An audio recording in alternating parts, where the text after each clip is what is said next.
You're on the road beyond. Welcome. I'm Todd Duplantis. Good to have you with us on this Monday night. We're live just about every Monday night, 7 p.m. Central Time. So make sure you join us. And we've got a great show tonight. Now, tonight, we're going to be looking up in the skies again in central Canada with our friend Rich Thomas up in Winnipeg, Manitoba. Rich, welcome back to the show. Good to see you always. I think you're still muted there, Rich. Rich, you're muted. There we go. There we go. Yeah. Nice Good to have see you. Thanks for having me. I know you've got, first off, you got a book. Is your book out yet, or is it still coming out? No, we're looking at about the end of August, September for it to be out. So looking forward to that. Got a book coming up, and you've always have some incredible pictures. You've got an eye for getting these. I mean, some of the best pictures of craft that I've seen, some really good stuff. So we've got some other space news we're going to be talking about. We've got a few other things to cover, but we'll be with you shortly. Okay. Yeah. Well, hey, everybody. Be sure to like, share, and subscribe. If you like what you see, we sure could use the subscribers. We'd appreciate everybody doing that. Rich, you have some exciting things to show. I was looking at some of these pictures, but first, we go up to the road in Virginia and an explosion that killed one firefighter and injured another dozen, responding to a gas leak complaint. Yeah, Matt, there's something strange. First off, this is a very tragic incident, but there is something strange about it. We're going to show you the scene where a house exploded in Sterling, Virginia on Friday night as fire crews were inside checking a gas leak. Terrible situation. While the fire crews were in there, the house exploded. One firefighter tragically was killed and at least 13 others injured, including 11 of them as first responders. And that's what officials are saying right now, Matt. Yeah, there's still big questions about the reported sightings of the 10-foot-high aliens in Miami that seem to just kind of went away. Yeah, and we were talking with Rich about this at the top of the show, or before we started our show, and we reported this not long after it happened. Now, January 1st, taking you back to then, this is a weird story. Miami, Florida, people are out on New Year's Day at a mall in Miami. And, the reason we're kind of tying this with the Virginia scene is because all of the police cars that were involved. I mean, it looked like over 100 at each scene. Now, there seems to be somewhat of a tragic but logical situation or explanation for what happened in Virginia. However, Miami still hasn't been explained. I mean, if you have cameras everywhere, why the hell have we not seen these kids that were fighting with sticks? And if you remember, Matt, it wasn't just kids with sticks. In fact, the first call were from dozens of people inside the mall that said they saw large 12-foot aliens come into view, or they said creatures walking around. Well, the secrecy was pretty crazy to me because you and I both watched that video where one of the young guys called his father, who was running for sheriff in Miami. Yeah. And just totally shut it down. Like, I'm not saying a word. And you're like, why the secrecy if there's nothing to see? Right. He would not answer. He goes, I can't talk about that. I can't talk about that. And it was verified that this guy he was talking to was running for sheriff. So if anybody would know, it would be some of the deputies that responded to the incident firsthand. Very strange story. And, a lot of things nowadays, with all that's happening in the world, it seems like, Matt, even though we've had some UFO disclosure with congressional hearings, it seems to me, though, there's still a lot more questions than answers at this point. Well, yeah, they give you like a watered down, they give you like a watered down version of what they saw anyway, right. Even in Congress. I don't buy it. If you want my take on this, I think it's clickbait. I think it's influencers seeking an audience with something out of this world. Well, I mean, I can understand taking the incident and want to perpetuate it by turning it into clickbait. But the reality of the situation is we had first reports that were changed to something else. And then, every teen I know has a cell phone and they record everything. If these kids were fighting with sticks, Why the hell have we not seen one iota of proof about this? There hasn't been anything. It's been released. You know, and we also have some pictures I found as well, Scotty, with some UAP. Looked like it could be a hoax, but there are UAP sightings a few days ago over the skies of Arizona. Now, I found this interesting, Matt, because originally, I mean, you look at this, and they were saying there are certain cloud formation. Yeah, Todd, some observers are calling these cloud formations and nothing more, but how many clouds have you seen form like that? Well, if you look up the type of cloud formation that these are, and if you look to the original article, it tells you these are a certain type of clouds. I Googled what these clouds look like. They didn't look like anything at what we're looking at now, you know, with these newer pictures. So maybe it is a cloud formation, not saying it's not, but it sure as hell looks like something different, you know. You have to decide. Now, let's see. Let's look deep into space to the Odysseus Luna lander. Falcon 9. It launched from Florida's Cape Canaveral Thursday and is now successfully separated. Odysseus from the SpaceX Falcon 9 rocket, and it is on its way to land on the lunar surface. That's right. We're sending something back to the moon. Not men, or women, I should say, not astronauts, but at least we've got something up there.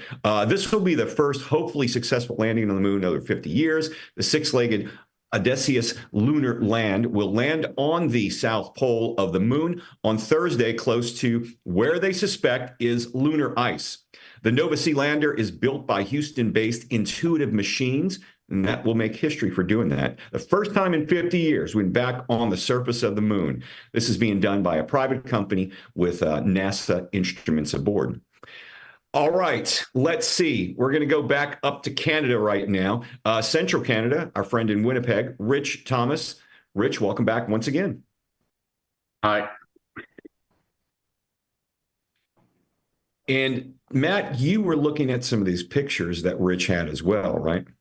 Yes, I was, and I'm sorry, I got caught in them. And, you know, the pictures you took, looking at these pictures you took, and they're very curious. This is looking east from your place at the edge of town. This smoky object was racing down to Earth east of you. Yeah, early in the morning, about 7 a.m., and this was January 19th. I was up early and I saw this, and it looked like it was going straight down to the ground. And the whatever chemtrail was big and fat, but it was also very short. And after I took the photos, you know, I zoomed in and you couldn't see, you know, a craft there like in front of it. And as well, I also use an app to see if there's any local airplanes or helicopters in the area, which there weren't. It came up zero. And so I originally thought my wife was still asleep. And I thought about racing in and waking her up and saying, well, number one, I knew it was too slow moving to be a comet or meteor. But I thought, if this thing is going to hit, you know, we're going to get blown away. Yeah. Whatever the thing is. And the thing is, this thing just completely disappeared in front of my eyes. You know, the trail and everything just vanished in the sky. And we've got a series of pictures that you took as this came down, and it might be a comet or a meteor, and our lives would have certainly all been changed over an impact with something about this.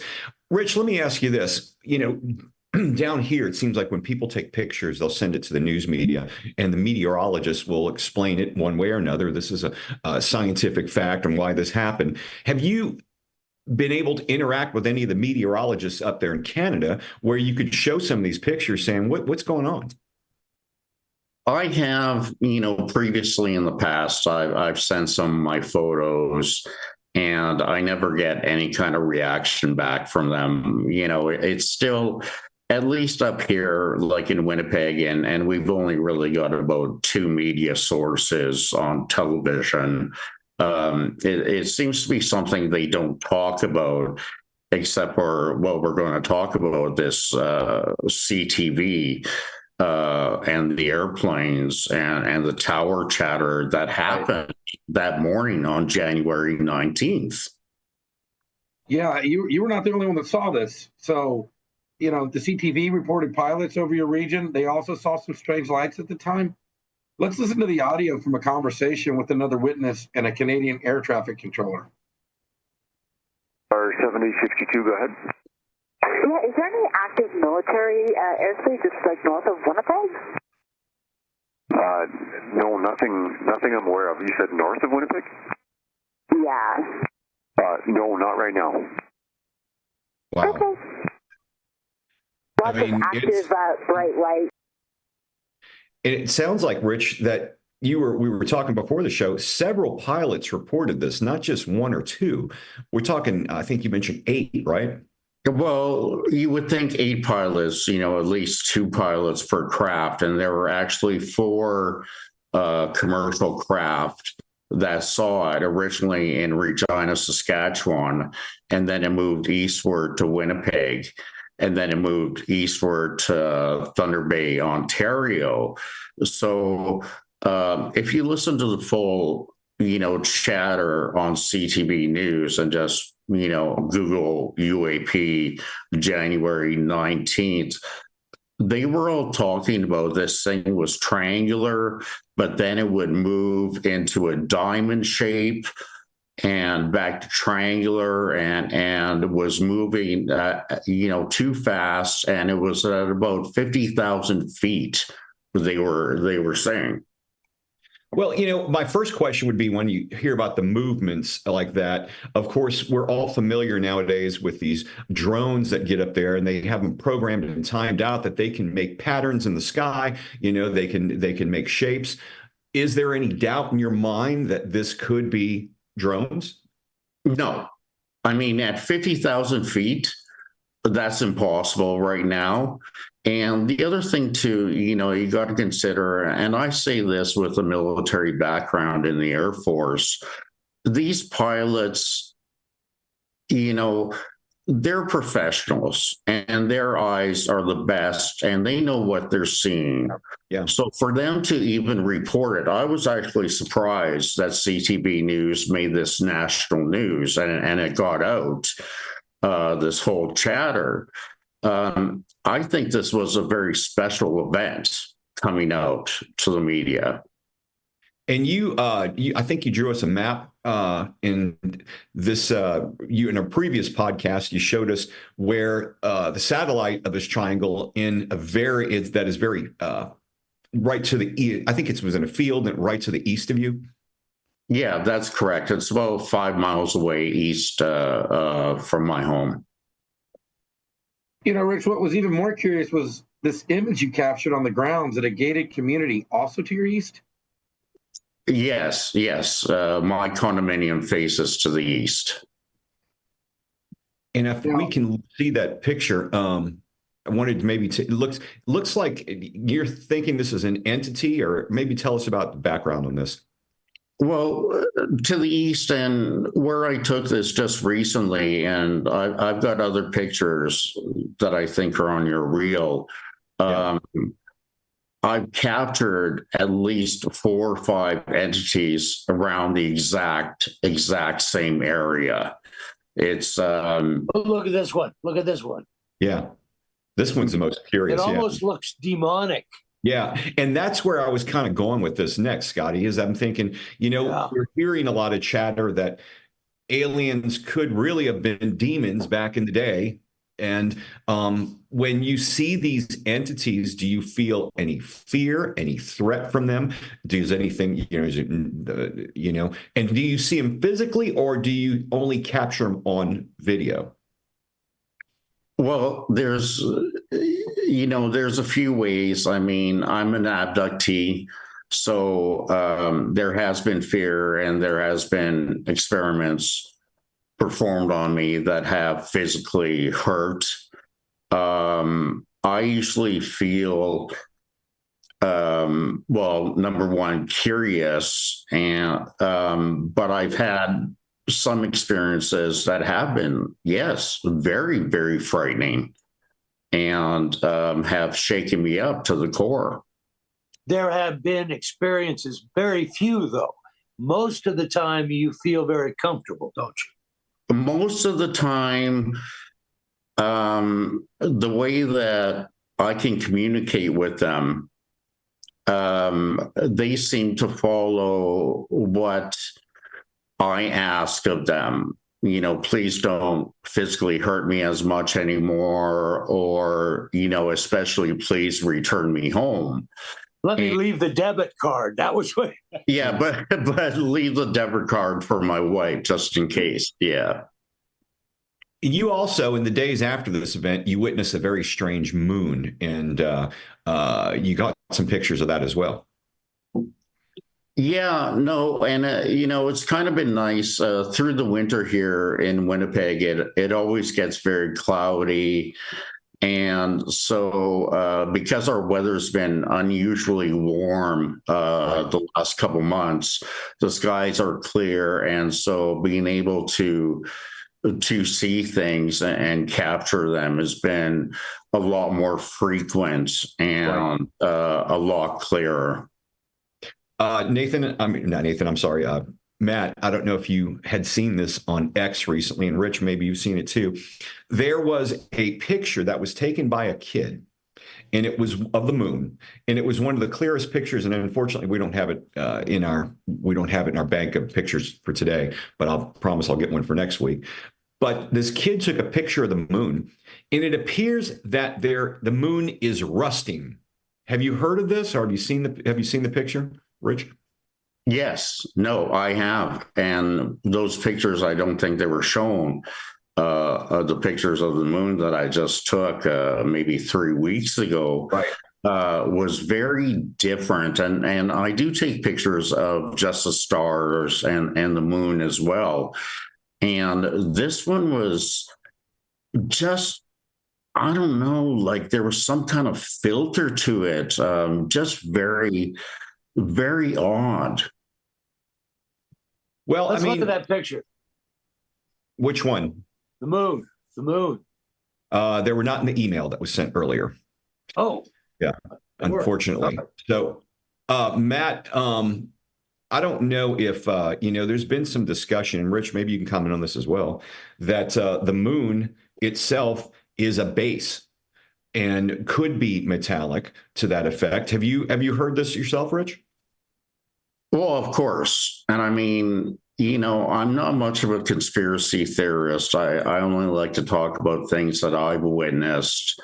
But one thing I've heard of recently is about the craters in the moon, like on the moon, compared to craters here on Earth. And supposedly, for some odd reason, the moon, the craters on there are nowhere near as deep as some of them here on Earth. And the question is, why? The moon doesn't have an atmosphere, and probably should be hit more often than the Earth is. Why aren't there larger craters there, actually? Yeah. Matt, have you heard these theories at all? I've heard them. I also heard that somebody was on the moon. I think one of the astronauts, and they said that the moon vibrated almost like it was hollow. But my only thing is, how does the moon control tides if it's not an actual moon, right? I mean, it affects tides with water and everything. I don't know. I go back and forth on that.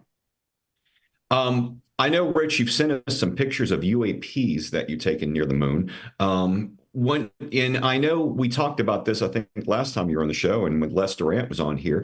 Are these ones you're able to telepathically communicate with so that you can take pictures? Yes. I've been learning how to basically meditate and communicate my intentions, my peaceful intentions, and ask whether it's okay if I photograph and video. And I usually, and well, pretty much always, get a positive response, and basically some kind of light show. Yeah.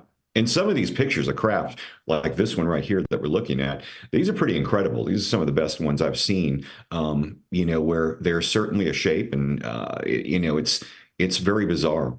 Scott? Let me chime in here. Go back to that picture, Rich one. Let's look at that more carefully. Now, look, if you see, do you see two legs? Do you see two arms? Yeah. Do you see the possibility he's wearing a helmet? Yeah, I mean, it's, definitely something you can see. And there's certainly. I am just postulating. Maybe their transportation from dimension to dimension through wormholes doesn't require a ship, but a suit. I personally believe that some UAPs are structural crafts, but I also believe that some UAPs are actually living things themselves. And that's why you get, like that picture where it looks like almost like an entity itself. Yeah. And if you think back a couple of years ago, you probably remember the story. I don't know if you remember it, Matt, but you remember when those jets, passenger jets in Los Angeles, were reporting seeing a guy with a jetpack. I mean, undeniably, maybe if you look at stuff like this, there's a lot more to it. We're kind of looking at it backwards. Maybe that's, in some of these, like the Tic Tac video, you got to, especially the videos where the craft morphs while it's flying. Maybe it is a living being, like you're saying, Rich, and not just necessarily a craft with little green men inside. Let's see, Rich, you've discussed with us before that you've been abducted. You even showed us metal implants. And you may have remembered our Bird Lady of Kent, who was on the show, I think it was about a month or so ago, Kathleen, who was abducted and thought she had some implants. We're still waiting, though. We're going to have some video. Apparently, she had things that were detected by MUFON, who did an investigation on this. So we are going to talk with her in the near future as well. And just to, I want to go back because you've got a book coming up, and I think Matt and I were talking about it before as well. And my book, well, a lot of it details abduction experiences and what I've seen or what I've been shown by the entities when I've been on their crafts, or what they've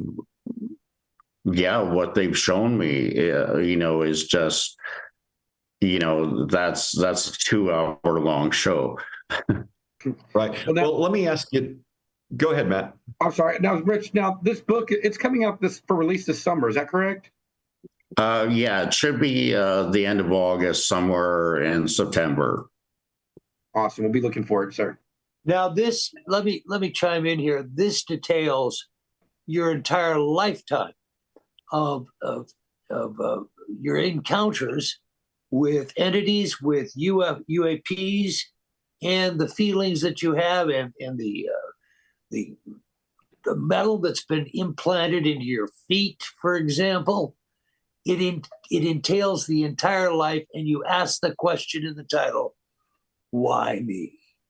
Well, yeah, and that's the working, name of the book, Why Me? A lifetime of experiences and abductions since I've been 7 years old. And, going from there to my teen years, to my 20s, to my 30s, and now in my 40s, and how things have progressed, and what I've learned myself with living with this fact that this is something I can't control. This is just a part of my life. And it's just how I deal with it and how I try to comprehend and work it into my life and my psyche. Rich, we've got about a minute and a half left. Real quickly though, why are they abducting people? What is going on there? Just real briefly, do you know, or do you have an idea why? I wish I knew. And I mean, I can just imagine that just like we are, they're explorers, they're scientists. But then again, and I'll just put this forward here, it'll be in my book. The last time I was abducted, I was shown a room with hundreds, if not thousands, of pods of humans in them, fully clothed humans, men, women, children. And I don't know why these three entities showed me this vast room with just pods, and it frightened me because it made me think, are you just collectors? Well, we are out of time, and that's fascinating. It's a fascinating take. I want to bring you back on, of course, when the book comes out, when more is out there.